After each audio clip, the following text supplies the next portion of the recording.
G20 Indonesia itu harusnya jadi tuan rumah tahun 2023. Harusnya yang tahun ini adalah India, tapi India nggak siap karena mereka udah hancur lebur duluan dari pandemi.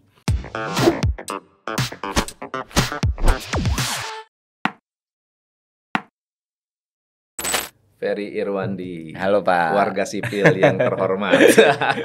Enggak lah, nggak ada hormat-hormatnya lah. Thank you sudah datang. Makasih. Gue kalau dengar lu punya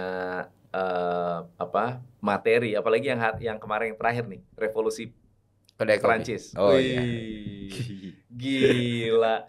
Angle-nya ngeri, men. Gara-gara kedai kopi terjadi revolusi Prancis. Dari mana idenya?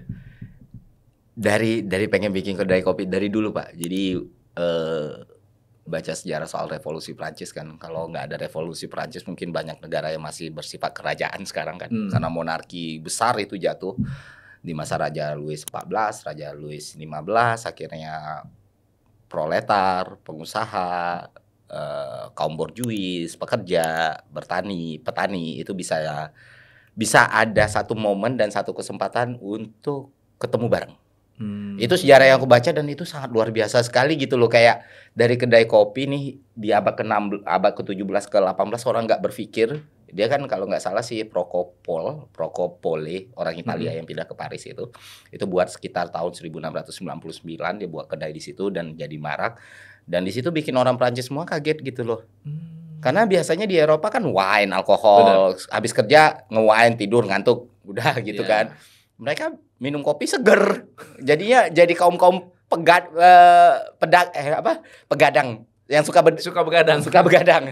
Jadi orang-orang yang suka begadang terus ketemu satu sama lain, ya itulah interaksi antar kelas itu muncul kan, dan mereka merasakan hal yang sama, rasa sakit yang sama dan ketidakadilan yang sama dari monarki, dan dari situlah apa ya istilah zaman sekarang itu bibit organik pemberontakan itu mulai muncul. Harusnya monarki ini harus jatuh nih, harus pakai sistem yang lebih adil gitu loh. Dan mendengar cerita itu, oh ya kalau nggak ada kedai kopi nih nggak akan mungkin nih. Jadi karena sejarah dari revolusi Prancis itu sendiri, terus aku tahu juga ternyata di abad 18 ke 19 Inggris melarang kopi, menjadikan kopi sebagai barang ilegal. Karena kejatuhan revolusi ini, karena kejatuhan monarki Prancis ini. Terus mereka mulai mempopulerkan teh. Oh iya. Ya, jadi sampai sekarang pun kalau kita ke UK kan orang nggak terbiasa ngopi, Pak. Nggak terbiasa ngopi, benar. Orang Inggris beda sama orang Italia kan, atau orang Prancis. Di Jerman pun juga gitu kan. Status quo-nya nggak mau jatuh, dibiasakan bir aja, bir gitu. Gara-gara secangkir kopi ini. Dan dari situ aku mikir kalau gue nanti punya uang cukup, gue pengen bikin kedai kopi. Dan akhirnya kesampaian, makanya namanya pun prinsipil kan, hal-hal yang bersifat prinsip lah. Jadi ya di situ nggak ada live musik, di situ nggak ada lampu-lampu kafe atau desain industrial, cuman ya kayak rumah tua biasa diisi buku, dan di situ sangat ramah perokok gitu loh. Kedai kopi yang tempat rokoknya pakai AC 2 PK, Pak. Di mana lokasinya? Di Rawamangun, nanti Pak Tom mampir, Pak. AC. Nah, prinsipil ya? Prinsipil. Oh, deket lah dari sini. Deket banget. Deket banget. Dari situ mulai kenal yang lain, termasuk salah satunya yang kemarin ada di video di Pak Suradi. Itu yang jualan biji kopi. Oh, biji kopi mahal-mahal, biji kopi premium dijual dengan harga yang sangat murah di situ, Pak. Kalau misalnya Pak Tom ngikuti kopi, ada kopi Brazil Giesa namanya. Iya. Itu dijual juga dengan sangat murah di situ. Dan orangnya sangat-sangat humble, berangkat dari bawah, dari supir, terus ya bisnisnya sukses. Terus dia tuh punya misi sendiri untuk ngidupin UMKM kopi yang baru mulai merintis gitu loh. Jadi ya kenal orang-orang hebat juga dari situ. Makanya aku jadiin, ya aku bisa promosiin kedai kopiku, aku bisa membagikan sejarah yang mungkin orang belum tahu, dan aku bisa membagikan sosok orang Pak Suradi ini kepada publik. Kan satu batu 3 burung ya Pak. Jadi ya kenapa nggak aku lakukan, itulah idenya muncul, ya udah masukin aja lah sekalian. Jadilah video itu. Mulai YouTube berarti tahun 2020 ya? 2020 Pak. 2020. Sebelum YouTube PNS. Dan sampai sekarang masih PNS kan. PNS-nya di mana? Di Kementerian Keuangan. Kementerian Keuangan. Jadi anak buahnya Sri Mulyani. Iya, betul. Suka ketemu dengan Ibu? Iya. Dulu. Sampai sekarang masih. Sampai soalnya ngebantu ibu untuk bikin konten sosmednya Menteri Keuangan sama Kementerian Keuangan gitu lah. Oh, oke, Ngevideoin, oke. bikin skrip gitu-gitu sih. Jadi kalau masalah ekonomi hatam lah ya. Enggak lah, masih belajar. Soalnya jauh banget apalagi dibandingin sama seorang Ibu Sri Mulyani ya, Ya. itu jauh banget pemahamannya. Ya, Oke. still learning lah. Kita ngomongin ekonomi yang saya sendiri nggak terlalu menguasai ya. Oh. Karena kan namanya kalau saya lebih banyak di bisnis di Oke. mana ngurusin UKM ya, bantuin mereka naikin omset. Udah hal-hal yang sifatnya langsung ke lapangan. Kalau soal makroekonomi atau mungkin kemarin sempat Pak Renal kan Iya. komen mengenai yang bikin video Resesi. resesi ya kan. Wah, ini resesi tapi bahasnya tentang bisnis dan rupanya ada banyak juga di luar sana yang mengulas tentang ekonomi tapi sebetulnya yang disampaikan adalah masalah bisnis gitu ya. Kalau Mas Ferry sendiri melihat keadaan Indonesia ya, sifat yang katanya isu resesi ini sebenarnya sejauh mana sih?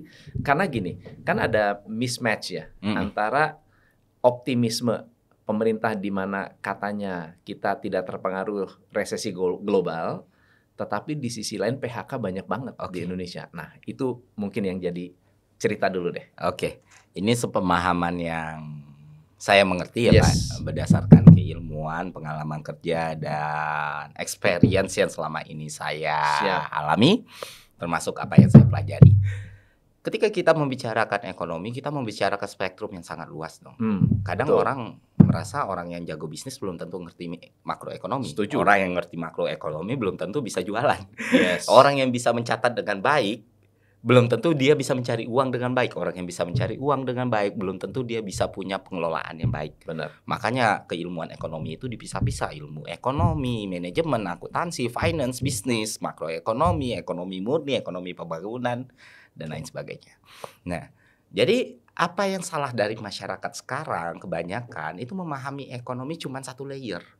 Once lu businessman, once lu pebisnis handal berarti lu jago ekonomi. Itu adalah pemahaman yang keliru.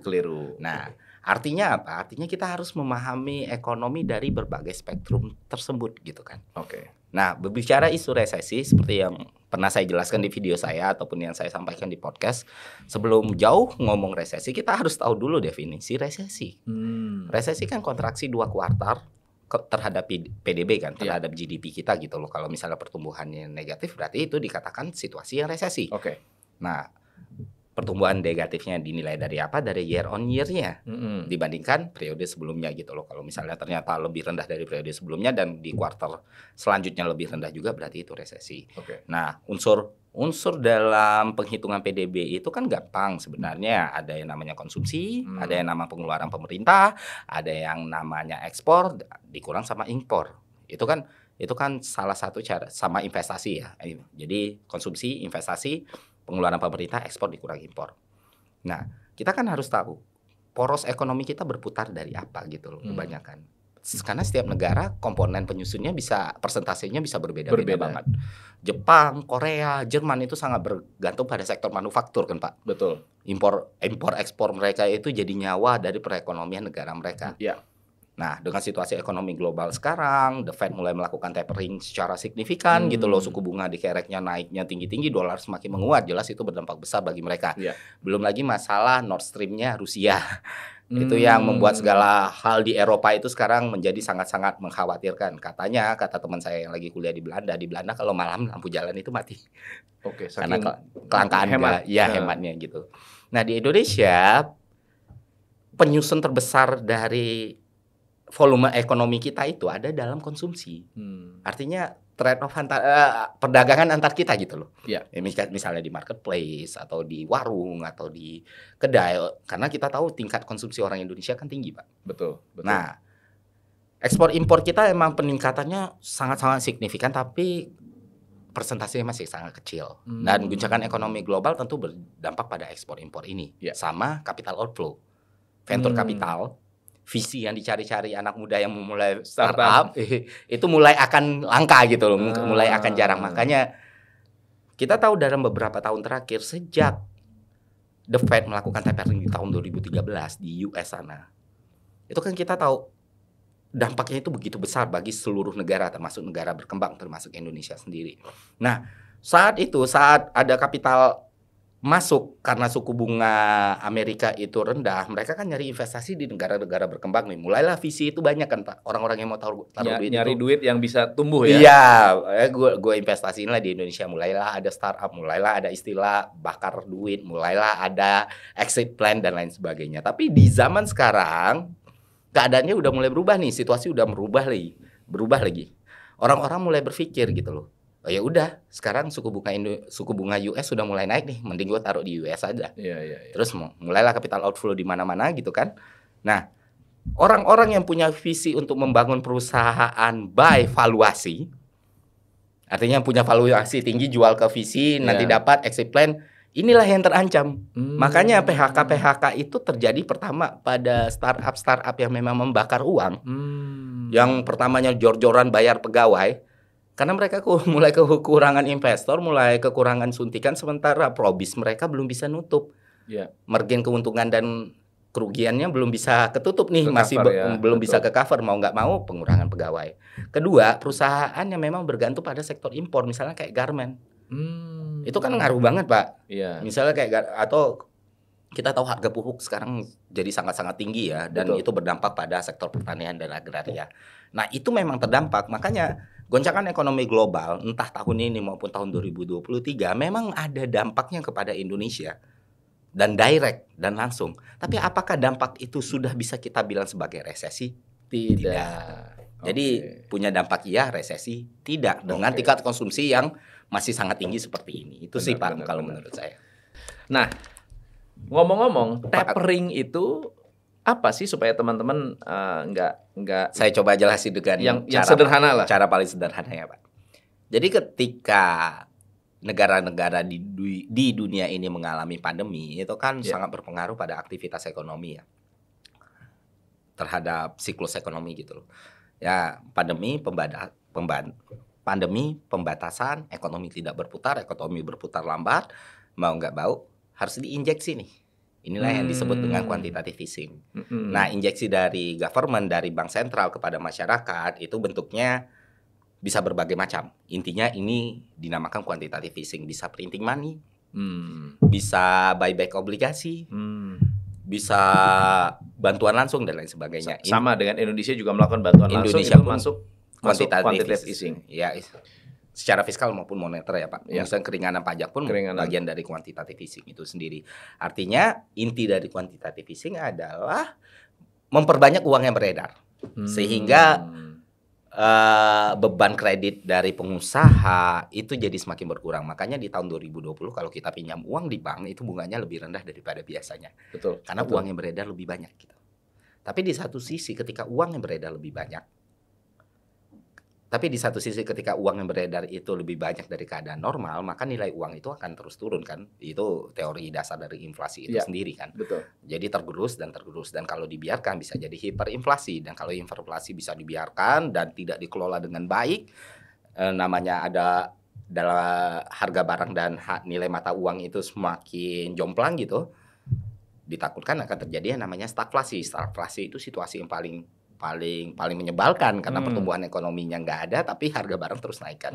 Makanya bank sentral maupun pemerintah harus mengambil tindakan yang tepat. Baik secara waktunya, momennya, dan temponya gitu dalam melakukan penghentian quantitative easing ini. Dan penghentian quantitative easing inilah yang disebut dengan tapering. Jadi misalnya ketika salah satu kebijakan quantitative easing kan menurunkan suku bunga supaya uang yang beredar lebih banyak.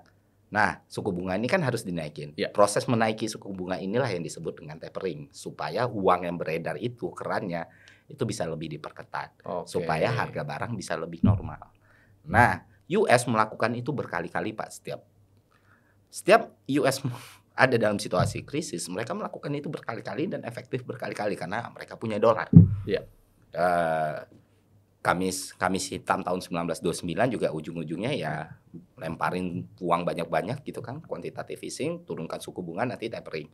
Terus tahun 2008 hal itu juga dilakukan gitu loh, suku bunga diturunin lagi, ekonomi berputar, nanti setelah dirasa cukup, tapering lagi, capital outflow lagi. Makanya kalau US krisis ya mereka bakal ngerasain krisis, tapi mereka punya mekanisme untuk mengembalikan keadaan kembali seperti normal gitu. Termasuk tahun sekarang pun juga begitu. Tapi lebih mending kalau sekarang karena kalau tahun 2013 The Fed melakukannya itu quote and quote dadakan.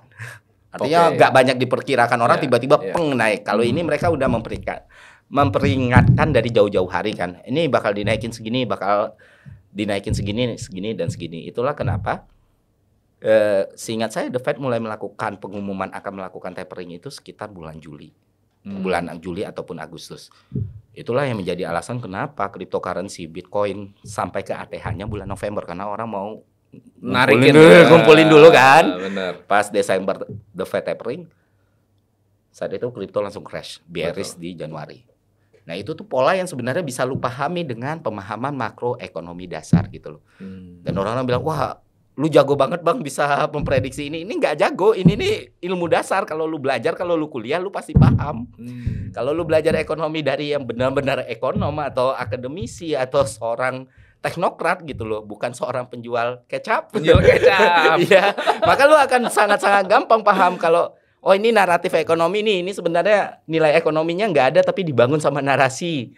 Oh ini masa depan pada akhirnya ujung-ujungnya ya kumpulin serok buang gitu lah. Ya. Itu sih.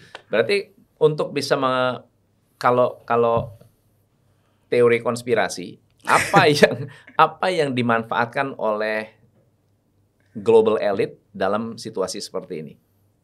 Elit global ya. Aku nggak terlalu suka term itu sih Pak. Ya, misalnya ini mereka itu ada. Ceritanya begitulah. Ceritanya ini kan ada. supaya rame nih yang Oke. Anggaplah elit global itu, kita sepakat dulu elit global itu adalah golongan 1% dunia. Golongan 1% dunia. Ya, orang yang kayanya luar biasa. Iya, mereka memanfaatkan jelas. Kalau dalam market kan kita kenal dengan istilah paus ya. Nah, anggaplah para paus ini. Ya mereka yang menggerakkan ekonomi dan pasar kan, Pak. Ya. Artinya semakin banyak orang yang polos, semakin banyak orang yang nggak mengerti fundamental ekonomi, maka mereka akan semakin kaya. Iya. Karena segitu gampangnya mereka menggerakkan orang untuk membeli foto saya misalnya. NFT. Iya. Yang saya bilang, wah ini ada smart kontraknya, ini dilindungi sama blockchain, ini decentralized, ini masa depan, ini akan terintegrasi dengan metaverse. Ayo masukkan uang kalian ke sini dan kalian akan menjadi exit plan saya. Ya. Dan itulah yang terjadi dalam skala yang kecil maupun lebih besar, Pak. Jadi ya memang saya tidak memungkiri kalau ada golongan-golongan 1% yang bukan cuma di dunia sana ya, di Indonesia pun banyak gitu kan. Ada kelompok-kelompok elit itu ada. Tapi ya lebih kayak ya kelompok elit ini semua yang dia lakukan untuk memperkaya diri sendiri aja, nggak perlu kita bawa kemana-mana gitu loh. Iya, benar. Ya artinya mereka yang memiliki pemahaman ilmu ekonomi atau pemahaman untuk menggerakkan pasar mental orang ternyata bisa mengambil benefit gitu ya. Nah sekarang pertanyaan yang agak sedikit tricky, konspirasi. Aduh, MMT itu nasibnya gimana sih? Kok maksudnya cerita-cerita tentang modern monetary theory yang ya dipopulerkan oleh Pak Mardigu Gowi, Pak Bosman, ya kan, sempat dibahas sama Guru Gembul juga. Oh iya. Kelihatannya kan maksudnya begini, ini dekat dengan pemilu 2024. Lalu kemudian banyak sekali narasi-narasi yang sebetulnya sangat-sangat meyakinkan ya. Kalau berbicara soal cerita itu sangat-sangat meyakinkan sekali dan persuasif. Pasti persuasif. Tapi kita ke basic dari MMT sendiri, sebetulnya MMT itu apa? Dan apakah Indonesia cocok menerapkan MMT? Atau bahkan mungkin jangan bicara Indonesia deh. Di negara di dunia yang sudah menerapkan MMT itu siapa dan hasilnya bagaimana? Jadi sebenarnya kalau orang mau sedikit belajar, sedikit menyisakan waktu untuk membeli buku misalnya atau memahami sejarah bagaimana idea MMT itu muncul, orang akan langsung bisa mengambil kesimpulan, bisa nggak MMT ini diterapkan di satu negara yang berdaulat dan modern seperti sekarang, Pak.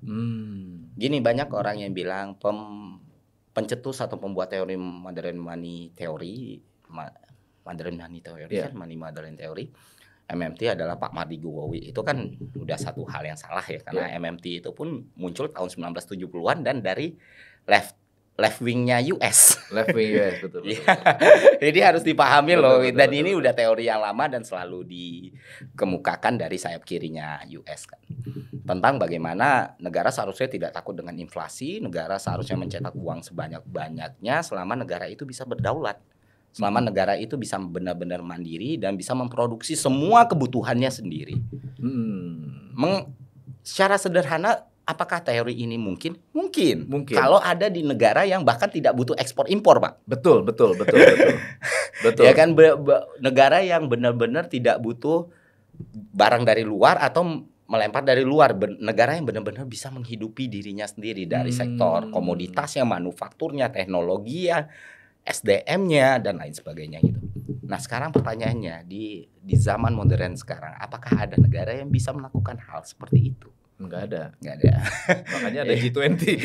Itulah question mark pertama nih, Iya. Pak, supaya kita nggak cacat logika nih. Betul. Untuk memahami MMT, karena ketika teori MMT diucapkan di publik, dikemukakan, itu terlihat sangat utopis. Nice to have banget. Iya, Nice to have. too good to be true. Iya. Soalnya menafikan banyak hal. Iya. Kedua, ada yang bilang kalau mungkin saja dilakukan selama uang yang dibuat itu, uang yang dicetak itu digunakan untuk azas manfaat, sesuatu yang ada bentuknya, entah itu pembangunan infrastruktur lah, dan setelah penggunaan uang itu, uang sisanya dibakar. Kalau kita baca sejarah juga, kalau kita lihat bagaimana perekonomian kita bekerja tahun 1966, apa bedanya gitu. Kurang, betul. Kita kan punya proyek mercusuar yang mana Bung Karno waktu itu punya keyakinan bahwa kita cetak, kita nggak perlu hutang, kita cetak aja uang, kita bikin Jalan Sudirman, salah satu hasil dari proyek mercusuar tadi. Ya udah, sisanya nanti kalau ada inflasi uangnya digunting, makanya ada gunting rupiah, Juanda kalau nggak salah, ya. menteri yang waktu itu melakukan kebijakan itu. Dan apa hasilnya? Hiperinflasi. Jadi sebenarnya dari situ aja kita udah belajar. Ketiga, kalau memang teori ini benar-benar sebegitu baiknya, kenapa belum ada satupun negara yang benar-benar menganut sistem ekonomi MMT?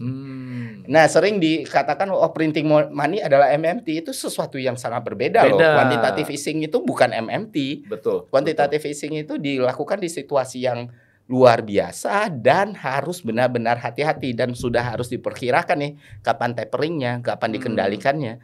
Karena apa? Ketika mencetak uang sembarangan, entah itu nantinya dibakarkah, diguntingkah, ujung-ujungnya ya semakin banyak uang yang beredar, nilainya akan semakin turun. Betul. Apalagi diterapkan di Indonesia, kecuali Indonesia sudah tidak butuh lagi ekspor impor teknologi, sudah tidak butuh lagi komoditas dari luar, sudah tidak butuh lagi sumber daya yang lain yang memang mengharuskan kita melakukan hubungan multilateral atau bilateral. Kita benar-benar bisa jadi negara yang kalau seluruh negara hancur kita masih bisa hidup ya. Mungkin, tapi kalau dengan situasi seperti sekarang ya, aku bukan orang yang meyakini MMT adalah teori. Dan kalau itu diterapkan, wow, nggak tahu efeknya kayak gimana deh. Iya. Apalagi negara seperti kita kan, Benar. yang tingkat kesenjangan masyarakatnya tinggi, yang kita secara geografis pun sebenarnya tidak terlalu menguntungkan karena terpisah sama selat dan laut gitu loh. Dan ya, kita cetak uang, kita kasih ke UMKM misalnya, nih cetak 1.000 triliun kasih di UMKM, kasih soft loan 0% gitu loh. Jadi nanti tinggal balik, ya itu juga nggak akan ada jaminan kalau uang itu dipergunakan 100% secara optimal. Dan kalaupun digunakan, apakah itu benar-benar bisa menahan laju kenaikan barang karena jumlah uang yang beredar? Itu teori supply and demand dasar kan, Pak, sebenarnya. Nah, itulah yang harus dipahami publik. Tapi ya untuk memahami hal seperti itu, jujur kalau saya nggak sekolah ekonomi, nggak pernah mengecap pendidikan akuntansi ataupun ekonomi, mungkin saya juga akan wah luar biasa, keren. Bisa. Makanya saya tuh butuh extra effort untuk menjelaskan ke orang gini. Secara objektif ya Pak, tanpa subjektif, tanpa menilai personal dari orang yang menyampaikan itu ya. Nah sekarang ya kalau Pak Tom tanya, mungkin ya tadi nggak 0% gitu kemungkinannya, itu mungkin aja bisa. Cuman ya balik lagi, bisa nggak benar-benar sebuah negara itu berdikari gitu. Gimana dengan China ketika dia menutup dan katanya ada 2 mata uang kan, China renminbi dan yuan, apakah itu bagian dari MMT? Saya rasa berbeda ya Pak dengan ekonomi modern sekarang. Cina bagaimanapun juga, apalagi kebijakan yuan ya, ekspor impor Cina itu sangat bergantung sama US. Mereka Betul. kan love hate relationship ya. Betul. Makanya walaupun bagaimanapun konflik antara Cina dan Amerika di G20 itu kan ketemu juga. Bener juga. Iya. Maksudnya kita kan bisa memahami itu dengan mata tersirat gitu loh. Iya. Dan kita bisa lihat kemana uang Cina paling banyak keluar. Dari mana uang Cina paling banyak masuk. Iya. Dan kalau kita lihat by data, Cina itu negara yang paling dengan jumlah utang luar negeri terbanyak di dunia. Kalau jumlah utang keseluruhan kan Jepang masih Ya, karena debt to GDP-nya sampai 252% itu gila sih. Indonesia masih aman ya? Sekarang karena kita udah diatur undang-undang Pak, di APBN kan APBN nggak boleh 60% dari komposisi APBN kita. Jadi tahun 98 kita jatuh karena itu sampai 85% dan mostly dari luar negeri. Kalau sekarang kan komponen penyusun terbesar dari dalam negeri, dari suku tabungan, dari sun, dari ori dan lain sebagainya. Oke. Obligasi. Familiar nggak dengan kejadian tahun 98, 97, 98? Familiar, tapi waktu itu saya masih kecil, Pak. Masih Saya kan kecil. masih muda. Tapi kira-kira di Indonesia kejadian 97, 98 itu sebetulnya apa yang membuat Indonesia jatuh ke sampai Oh, ini menarik nih, Pak. Soalnya ada momen saya pengen ngebahas ini, cuman saya ngerasa saya butuh riset lebih dalam lagi. Cuman hipotesis sementara ya. Dari apa yang saya pelajari, berapa tahun ya saya belajar soal ini ya. Karena ini kan runutannya itu nggak bisa ditarik dari kejatuhan ekonomi Asia doang, nggak bisa ditarik dari peristiwa Korea dan Thailand. Terus imbasnya ke Indonesia, yang paling besar kan 96-97 dari 2.500 jadi 10.800 waktu itu, kenaikan yang sangat gila sebenarnya. Nah, kita harus balik lagi tahun 1966, krisis ekonomi terparah kita. Dan waktu itu kan barulah Indonesia membuka diri hubungan bilateral dengan US, terus kita juga membuka diri dengan negara yang lain, kita mulai mengubah arah negara ini bagaimana gitu loh. Dan itu tercatat dalam sejarah juga, kita dapat soft loan, dari soft loan itu kita gunakan dengan sangat baik. Harus diakui tahun 70-an 80-an pengelolaan keuangan kita sangat baik, Pak. Dari negara yang dikategorikan miskin sampai disebut macan Asia gitu kan. Karena ekonominya berkembang dengan sangat luar biasa waktu itu. Dan tidak lepas dari peran dari seorang Ali Wardana. Ali Wardana Menteri Keuangan termuda ya, dan 15 tahun juga jadi Menteri Keuangan. Bagaimana dia melihat, kita tuh akan ada kemungkinan komoditi boom nih. Komoditi boom itu kan dulu kita masih menghasilkan minyak. Jadi ketika ada embargo di Iran kan orang nyari minyak ke kita nih, ke Indonesia. Kita naik. Nah, yang diprediksi dan dikalkulasikan sama Pak Ali Wardana ini bukan cuma kenaikan harga minyak yang mana itu akan menguntungkan Indonesia, yang dia prediksi juga Dutch disease-nya. Jadi kebanyakan negara-negara yang kaya karena komoditas instan, karena tiba-tiba komoditasnya dicari orang, itu tidak mengelola hasil pendapatan yang mereka terima. Sedangkan Ali Wardana sudah ngelihat, kita harus swasembada pangan nih. Uang dari minyak ini harus kita alihkan ke agraria nih. Iya. Dulu kan ada Repelita 1 sampai 5 gitu kan. Nah, akhirnya waktu Iran sudah mulai dibuka, negara-negara yang lebih besar sudah mulai jualan lagi, kita nggak hancur kayak Nigeria. Yang waktu itu kena Dutch disease karena bergantung banget sama sektor perminyakan. Nah, cuman yang satu hal yang kita sadari waktu itu memang kita nggak punya kontrol yang baik soal pengelolaan utang, Pak. Mostly utang kita masih dari luar negeri ya, ataupun lembaga moneter yang emang memberi pinjaman dan punya bunga gitu loh. Dulu itu bisa kekontrol karena payment kita bagus. Karena kita bisa menjaga ritme dari utang itu sendiri karena pembangunannya ada. Tapi di tahun 98 adalah hal yang tidak disangka-sangka, termasuk masalah ini sebenarnya nggak yang jadi penyebab utama ya, tapi adalah pengaruhnya si spekulan legendaris si Soros. Ya itu kan juga termasuk orang yang mempengaruhi kejatuhan rupiah itu ya. Jadi ya ketika 98 terjadi ya kita nggak siap. Dan ternyata waktu kita lihat debt to GDP kita itu 85% utang, dan itu dari luar negeri semua. Terus juga ternyata waktu itu emang kesadaran masyarakat mengkonsumsi produk lokal masih sangat-sangat rendah. Kan berarti kita kan tahu UMKM adalah sektor ekonomi yang paling tahan dengan krisis. Karena ya sifatnya, bentuknya, cara jualannya dan lain sebagainya. Tapi waktu itu nggak ada program pemerintah yang benar-benar fokus pada membantu UMKM. ke UKM, betul UMKM. banget. Betul banget. Makanya dari situ mulailah ada jargon cintailah produk-produk dalam negeri Iya. gitu. Karena kita belajar dari kesalahan kita di masa lalu. Dan setelah 98 terjadi di tahun 2008, kelihatan nih, oh ternyata kita beneran belajar gitu loh. Gejolak ekonomi yang terjadi di tahun 2008 itu jauh lebih besar dari yang terjadi di 98 karena skupnya global kan. Global, Dan kalau kita ingat itu bahkan menjatuhkan negara seperti Yunani gitu. Yunani.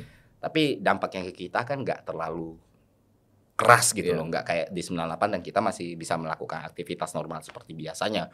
Walaupun hiruk pikuk di belakangnya sangat-sangat luar biasa gitu loh di tahun 2008 karena di situ kita mulai mengontrol porsi utang kita berapa, ketergantungan kita gimana, bagaimana produk lokal kita bisa mulai dikonsumsi dan dibanggakan masyarakat. Dan itu jadi buah keberhasilan pemerintah saat itu kan, mempertahankan kita kalau minjam istilah Bu Sri Mulyani ya resilient. Kita tuh sangat-sangat tough di Tahan situ. banting ya, tahan di banting. situ. Dan ketika 2020 pun waktu pandemi terjadi kan kelihatan Pak, dibandingkan negara-negara lain loh.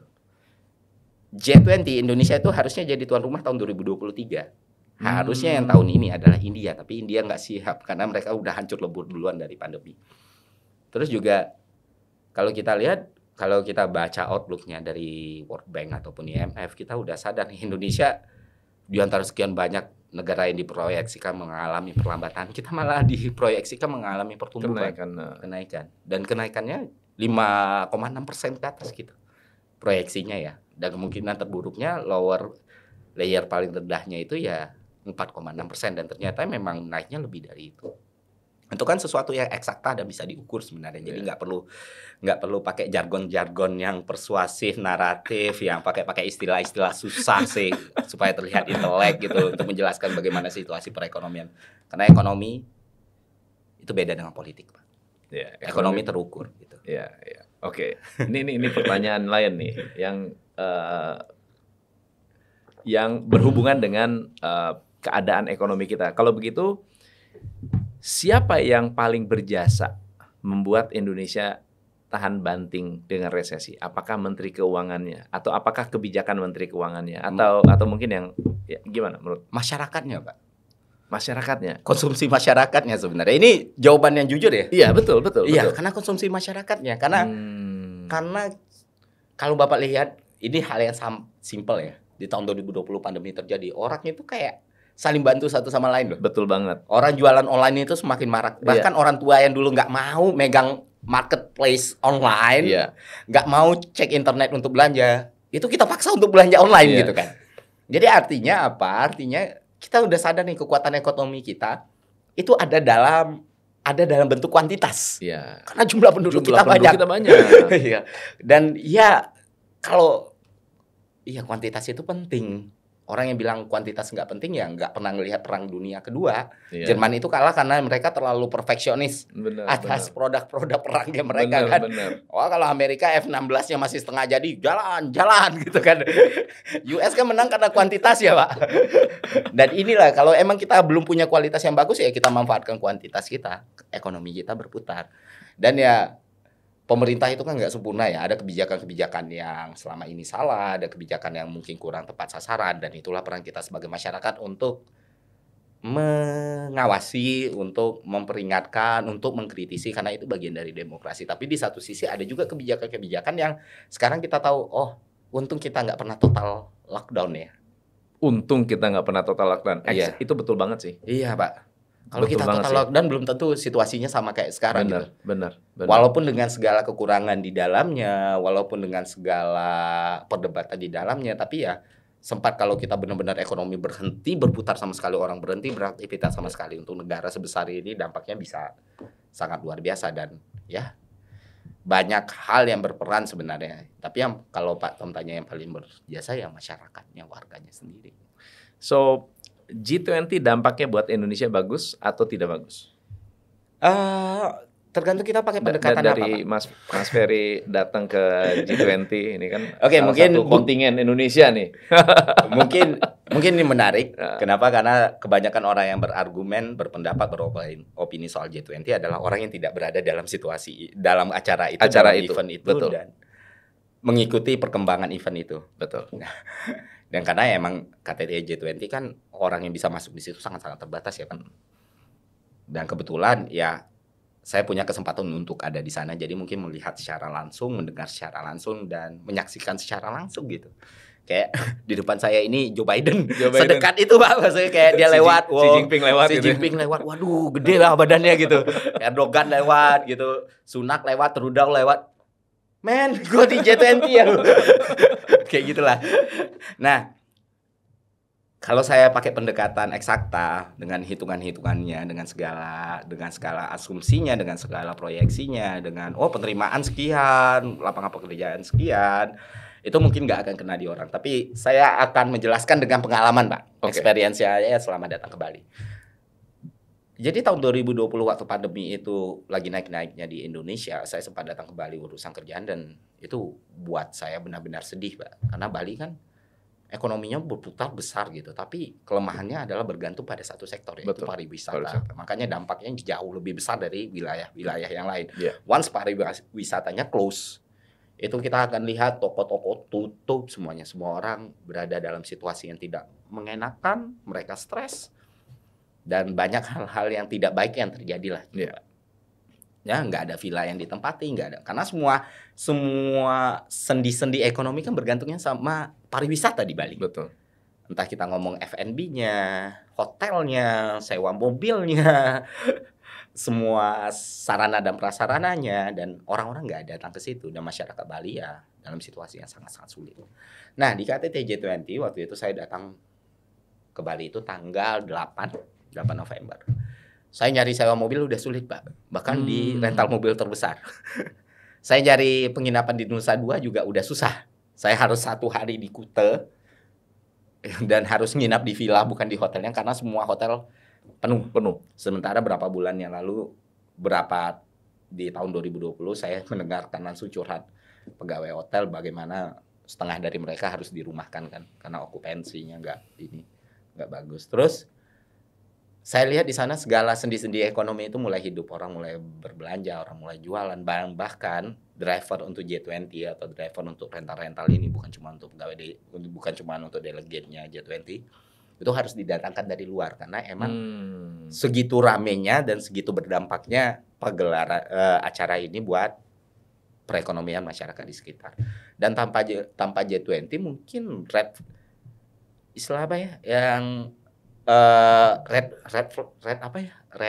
alert ke Bali itu nggak bisa dibuka secepat itu kan. Iya. Karena tahun 2021 sempat kita ditutup.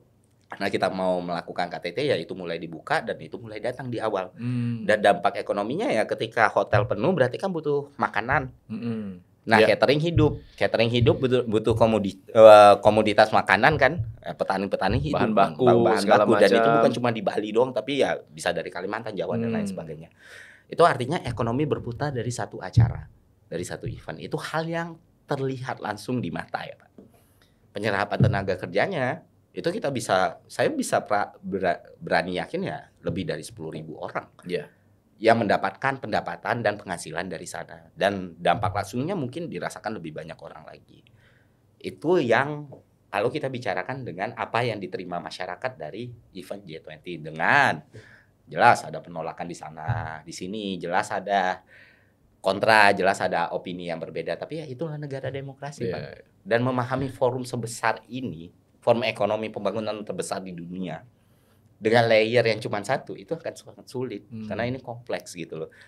Ada aksi, ada konsekuensi, ada kompensasi untuk sesuatu yang lebih besar, untuk sesuatu yang lebih bermanfaat. Misalnya ya mungkin ya itu tadi nggak bisa kita cuma pahami ya udah dengan spektrum yang terbatas. Yang skeptis apa sih tentang G20 kalau dari pandangan orang-orang nggak tahu Pak, ada juga ya ya aku lihat wah panggung elit global gitu ya.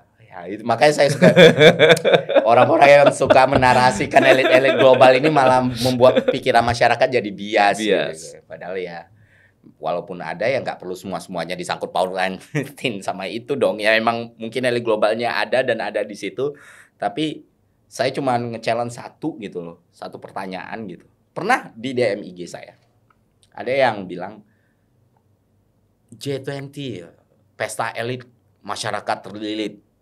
Wah menarik nih saya bilang, karena saya suka gitu loh.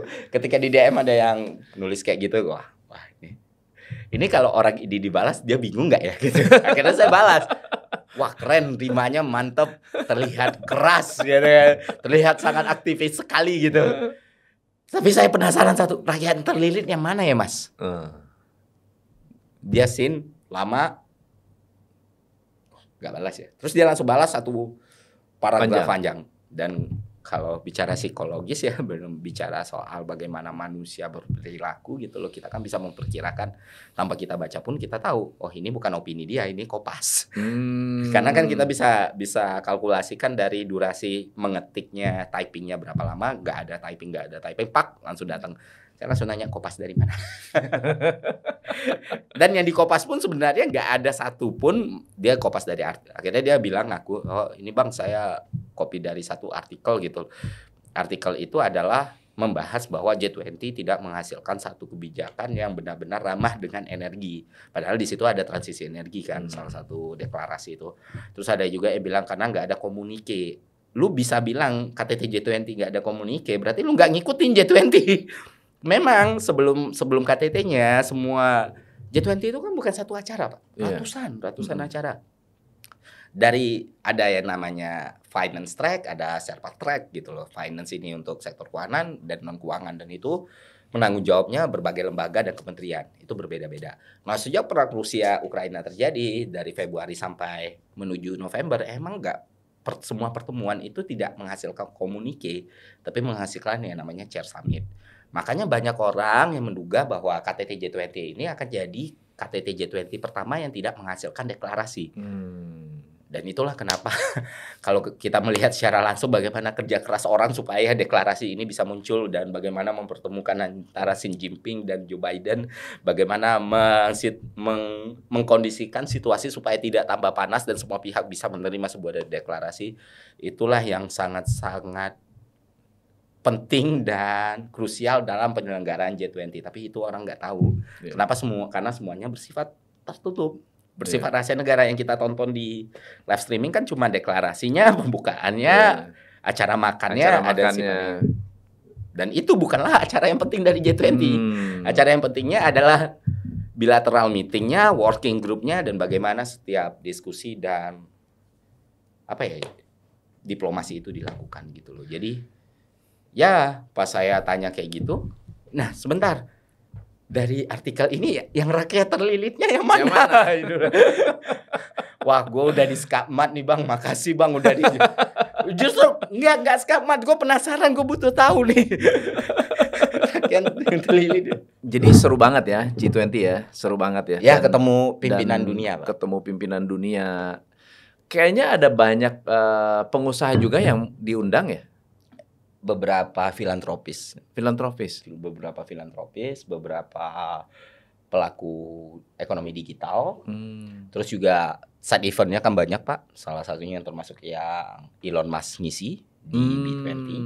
Awalnya kan memang diagendakan dia datang ke Bali, ternyata ada satu dan hal lainnya dia batal datang gitu. Itu mati lampu beneran apa bohongan sih?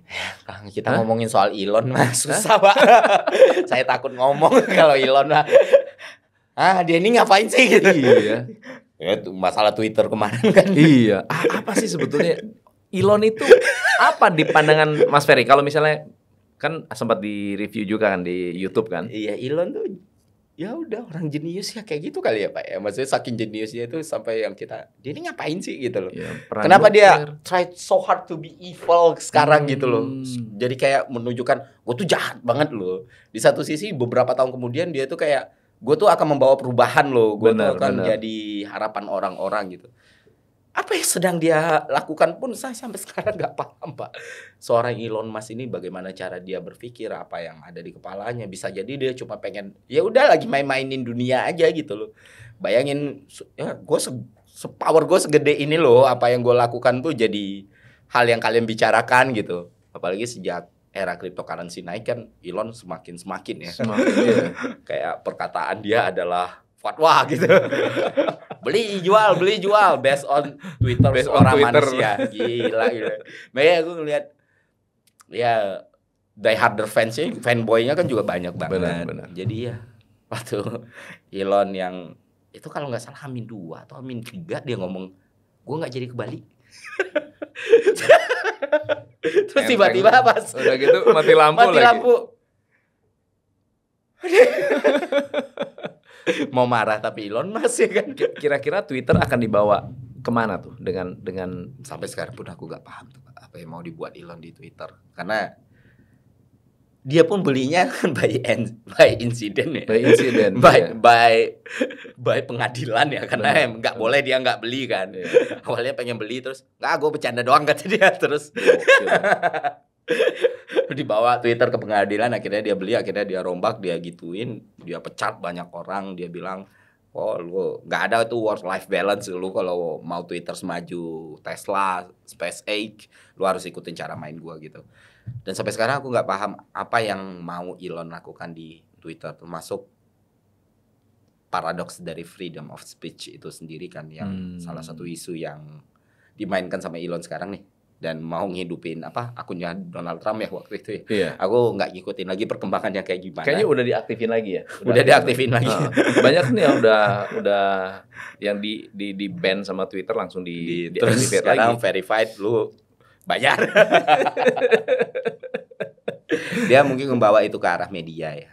Atau hal yang sifatnya bukan lagi sosial medianya, bukan sosialnya yang kuat, tapi lebih ke medianya, update informasi atau hal-hal yang faktual lain sih. Tapi yang nggak tahu Pak, dan nggak, ngikutin orang ini pusing gitu. Banyak yang harus aku iniin deh. Udahlah biarin aja lah. Lagian saya juga bukan pengguna Twitter aktif kan, jadi ya sudah. Jangan-jangan dia penganut stoik juga. Enggak. Kalau di level kayak gitu kan orang udah bisa seenak-enaknya ya Pak ya. Kalau udah sekaya Elon mah mau ketemu presiden pakai kaos, mau ketemu perdana menteri pakai kaos, mau nyuruh presidennya yang datang ke kantornya, itu udah kita udah nggak ngerti apa yang ada di benak seorang Elon Musk gitu loh. Jadi kayak dia kan center of the world lah sekarang. Tapi apakah itu salah satu salah satu filosofi stoik juga, bahwa dia nggak terlalu mempedulikan? Apa sih sebetulnya stoik itu?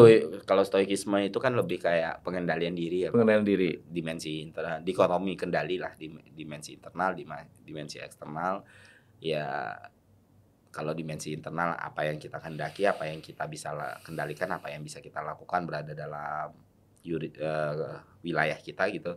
Sedangkan opini orang, penilaian orang, ataupun hal-hal yang akan orang lain lakukan itu nggak bisa kita kontrol. Itulah kenapa stoikisme itu mengajarkan orang untuk simpelnya melakukan yang terbaik, bersiap untuk yang terburuk gitu. Dan once itu datang ya oke, I got it gitu.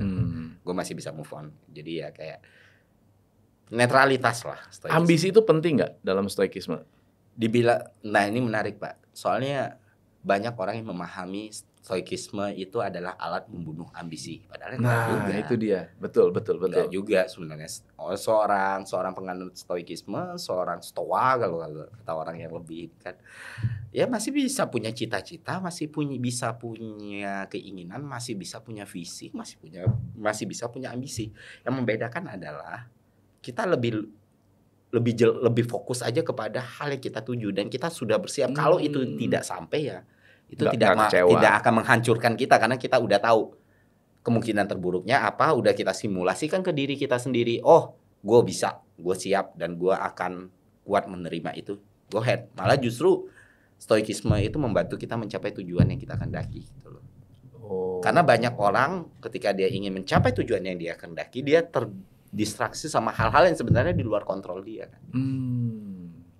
Seorang yang mau memulai usaha dari awal, tapi ujung-ujungnya semua tindakan dia itu nggak pernah optimal karena dia takut omongan orang. Atau di dunia content creator misalnya, berapa banyak orang yang sebenarnya punya potensi, tapi mereka tidak melakukan apapun karena takut dibilang cringe, takut dianggap jelek, takut dianggap buruk, takut jadi omongan orang. Akhirnya 5 tahun, 10 tahun terlewat, dan padahal kalau lu lakuin bisa aja itu nggak terjadi, dan bisa aja itu berbalik. Betul. Tapi ya ketika lu memahami stoikisme, ya gue mau lakuin dan nggak gue lakuin juga gue bakal jadi omongan orang kok. Ya udahlah gue lakuin aja, simpelnya kayak gitu Pak. Ada nggak yang seorang Ferry Irwandi takutin? Banyak Pak. Banyak. Kematian misalnya. Walaupun dalam stoikism itu kayak dalam hasanah ilmunya ya, sampai orang-orang ya udah mempersiapkan kematian dan seharusnya bisa menghadapi kematian dengan baik. Tapi kan manusiawi seseorang merasa ketakutan dengan kematian walaupun itu pasti datang. Dan saya tidak akan terlihat keren ketika aku bilang ke Pak Tom ya aku nggak takut mati, tapi faktanya masih ada ketakutan. Dibilang aku memang mempelajari stoikisme dan kebetulan konten itu viral. Aku juga nggak tahu kenapa viral dari sekian konten ekonomi gitu lah atau geopolitik gitu ya. Yang viral malah yang dibuat iseng-iseng gitu kan. Tapi ya harus ada responsibel di situ. Jadi yang bukan yang benar-benar bisa. Aku kadang juga masih sangat-sangat terpengaruh dengan dimensi eksternal, tapi dengan mempelajari stoikisme aku tahu harusnya aku nggak stres gara-gara ini, dan itu sangat-sangat membantu sekali dan masih jadi alat untuk belajar Pak, untuk mengendalikan diri dengan lebih baik gitu. Cakep. Emang beda nih ngobrol sama warga sipil yang terhormat. By the way, gabung dengan Om Deddy mulai kapan nih? Sama ya, bareng April. Oh, barengan ya. So jadi udah ngedit sendiri. Masih ngedit sendiri atau ngedit sendiri. Bagian dari bukan agreement ya, perbincangan dengan Om Ded juga. Salah satu demand aku kan itu, aku masih mau mempertahankan kontenku dan aku masih menikmati editing.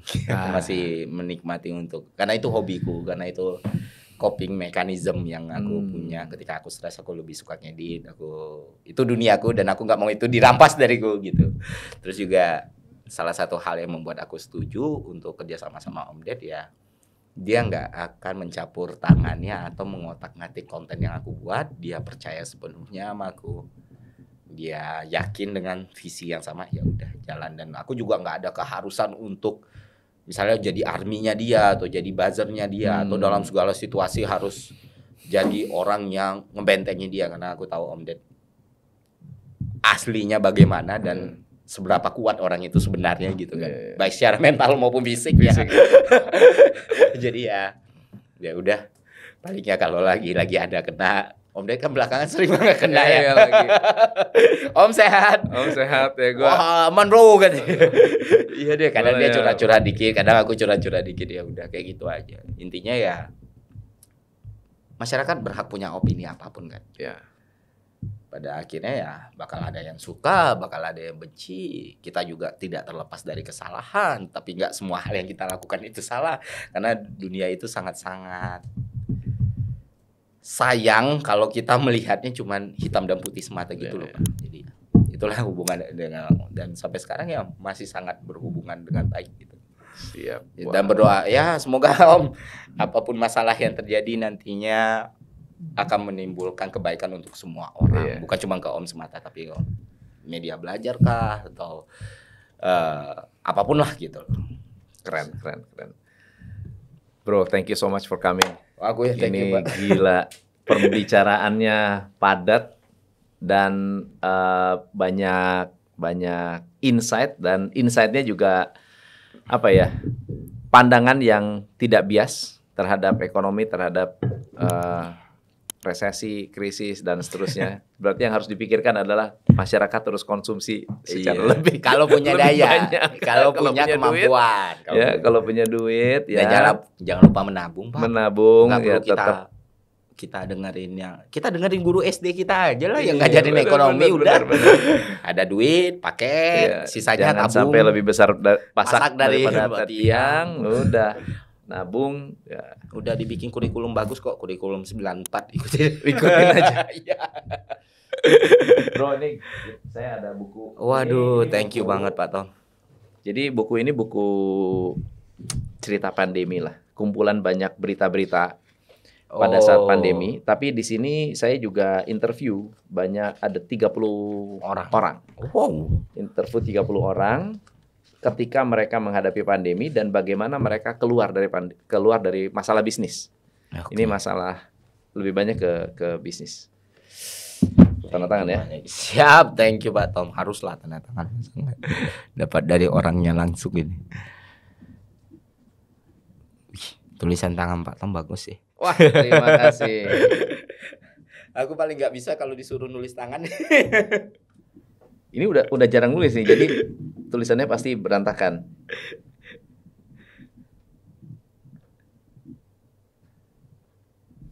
Thank you brother. Thank you Pak, thank you so much.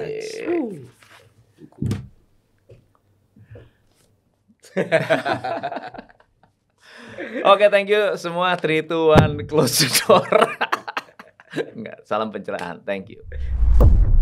Hanya di